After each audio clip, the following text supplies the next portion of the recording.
एक इन्होंने क्वेश्चन किया बहन ने कि मैं बाज़ औक़ात नमाज़ पढ़ती हूँ, पीछे बल्ब लगा हुआ है तो आगे साया मेरा पड़ता है, तो नमाज पे कोई फ़र्क तो नहीं पड़ता?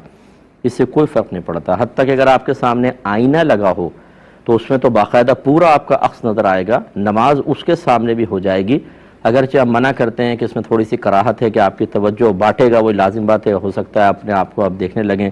और ख़वातीन का अक्सर ये मामला होता है कि जहाँ आईना सामने आए तो थोड़ा सा देख लेती हैं दाना है कि नहीं है और आंखें कैसी हो रही हैं और फुला फुला, तो वो उसी में मशगूल हो जाएंगी। इस वजह से मना किया गया, वरना आईने के सामने भी नमाज हो जाएगी। और ये तो साया है तो इसमें कोई कराहत नहीं है, बिल्कुल नमाज हो जाएगी। एक ही कहती है कि सोफ़े के सामने नमाज हो जाएगी, शायद ये पूछना चाह रही हैं कि सोफ़े पे चूँकि बैठा जाता है तो उसके सामने तो बिल्कुल हो जाएगी। इसी तरह अगर बिस्तर सामने बिछा हुआ है उसके ऊपर भी उसके सामने भी नमाज हो जाएगी। हाँ, अगर कोई सोफ़े पे बैठा हुआ है तो उसके मुंह के सामने नमाज पढ़ना मना है, वो फिर सोफ़े के साथ ख़ास नहीं।